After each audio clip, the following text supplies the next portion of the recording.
The day of your death was written by an angel before you were born. And when that day arrives, the angel of death will appear before you.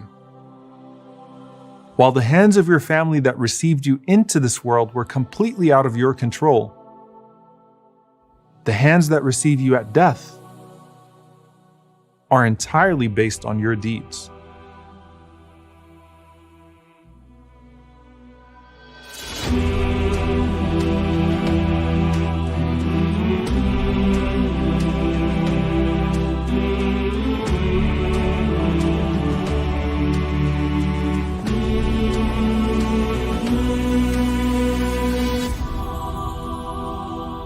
The day of your death is a day in which you'll feel like you're caught between two realms.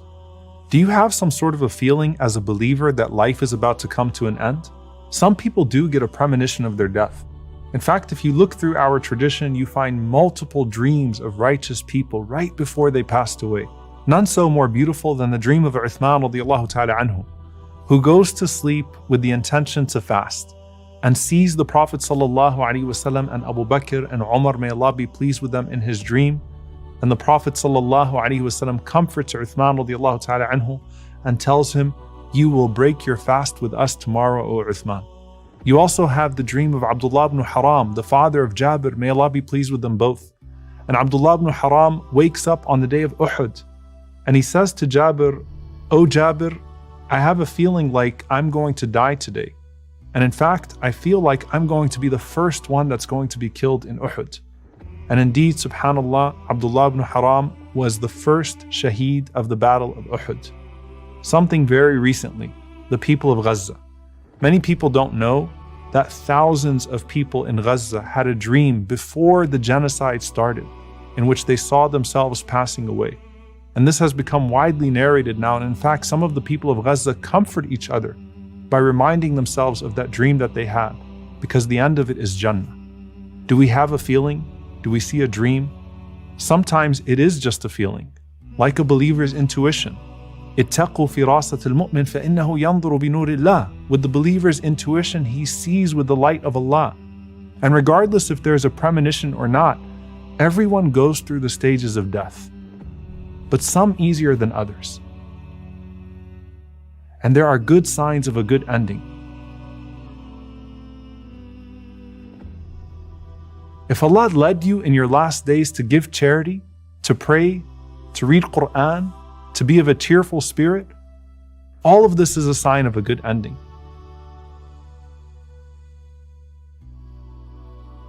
In one beautiful hadith, the Prophet ﷺ said, إِذَا أَرَادَ اللَّهُ بِعَبْدِهِ خَيْرًا اسْتَعْمَلَهُ.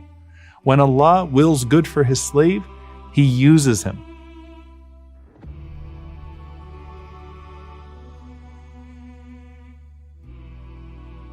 So the companion said, Ya Rasulullah, كَيْفَ يَسْتَعْمِلُهُ? How does Allah use him? And the Prophet ﷺ said, يُوَفِّقُهُ لِعَمَلٍ صَالِحٍ قَبْلَ مَوْتِهِ. He gives him the ability to do a good deed right before he dies. In another narration, the Prophet ﷺ said, إِذَا أَرَادَ اللَّهُ بِعَبْدِهِ خَيْرٍ عَسَلَهُ. When Allah wills good for His slave, He sweetens him. And they said, Ya Rasulullah, how does Allah sweeten His slave? And he said, يَفْتَحُ اللَّهُ عَزَّ وَجَلَّ لَهُ عَمَلًا صَالِحًا قَبْلَ مَوْتِهِ ثُمَّ يَقْبِضُهُ عَلَيْهِ. Allah guides him to do a righteous deed right before he dies, and then He takes his soul while he's in that state.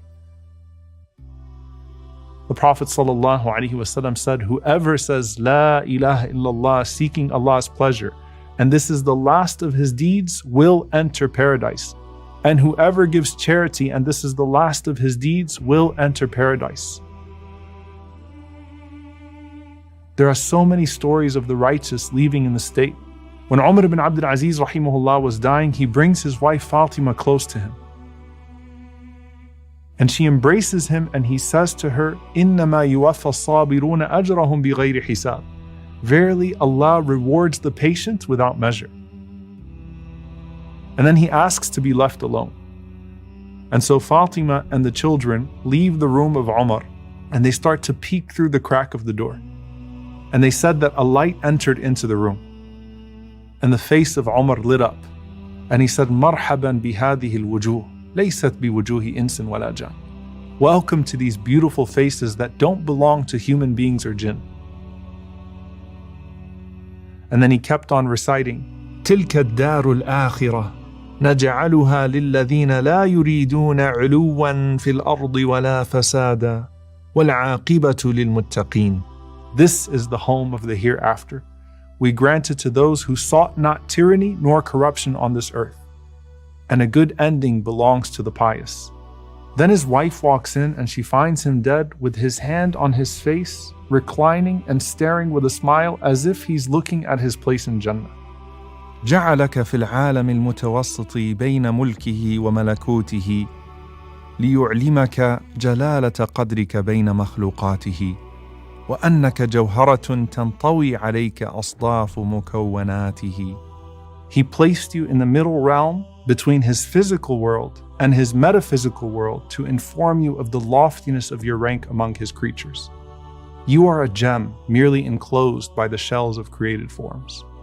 When you entered into this world, you saw people laughing while you cried. Now it's your turn to leave this world laughing while everyone else cries. It was adhan without salah when you came in, and it's salah without adhan as you leave to indicate that your entire life was as short as the time between adhan and salah. And now Allah is calling you home. Out of the mercy of Allah, He made almost every cause of death a sign of a good death for the believer, even the ones that seem so difficult for us to witness. Uttering the shahada, dying while doing a righteous deed, dying in a fire, or dying by drowning, dying in a plague or dying by stomach disease, dying from a lung disease or being crushed or perhaps dying in a car accident, dying on a Friday, dying defending your life, dying defending your wealth, dying defending your religion, dying during pregnancy, dying during childbirth. All of these are signs of a righteous ending for the believer, as ugly as they can look on the outside. And as ugly as death can be in how it manifests to those of us still stuck in this realm, the beauty is found in where the soul sees itself going. And it's all in the blink of an eye. When you reach the height of life, He told you, وَلَا تَمُدَّنَّ عَيْنَيْكَ إِلَى مَا مَتَّعْنَا بِهِ أَزْوَاجًا مِّنْهُمْ. He told you not to strain your eyes towards what pleasures He's allowed some of them to enjoy. And He told you that it would be said to them one day, لَقَدْ كُنْتَ فِي غَفْلَةٍ مِّنْ هَذَا فَكَشَفْنَا عَنْكَ غِطَاءَكَ فَبَصَرُكَ الْيَوْمَ حَدِيدٌ. That you were totally heedless of this reality, but we removed the veil from you, and today your vision is sharp. With your eyes, you now see angels descending as light approaches, and they sit all the way at the end of your horizon as the angel of death comes near. With your eyes, you see the people you love bidding you farewell. With your eyes, you see the hospital bedsheets turning into a kafan, your shroud of death. With your eyes, you see yourself trapped in a body being carried, and now the soul is to be carried. With your eyes, you see that instead of medicine being injected into your body, the medicine is the ejection of your soul from your body. With your eyes, you see your soul leaving your body, never to return to it again. The moment of death comes, and the soul is removed. Your vision is blurred. The voices from the world become quieter, and a new perception comes that is straight from your soul. Before you even have time to experience the extreme trepidation of leaving this world, the angels descend upon you saying, "Don't be afraid." And before you can grieve your past and the people that are about to become your past, the angels say, "Don't grieve." And before you can even think of where you may be going, وَأَبْشِرُوا بِالْجَنَّةِ الَّتِي كُنْتُمْ تُوعَدُونَ. Glad tidings of paradise, just as you were promised. Your body becomes still. You've lost the ability to move your limbs. Your soul rises through your throat. And just like that, you've moved into another world. What you are returning to is better than what you are leaving behind. And the reward for those who grieve you is even better than when they had you. Inna lillahi wa inna ilayhi raji'un. To Allah we belong, and to Him we all return. قل لن يصيبنا إلا ما كتب الله لنا هو مولانا وعلى الله فليتوكل المؤمنون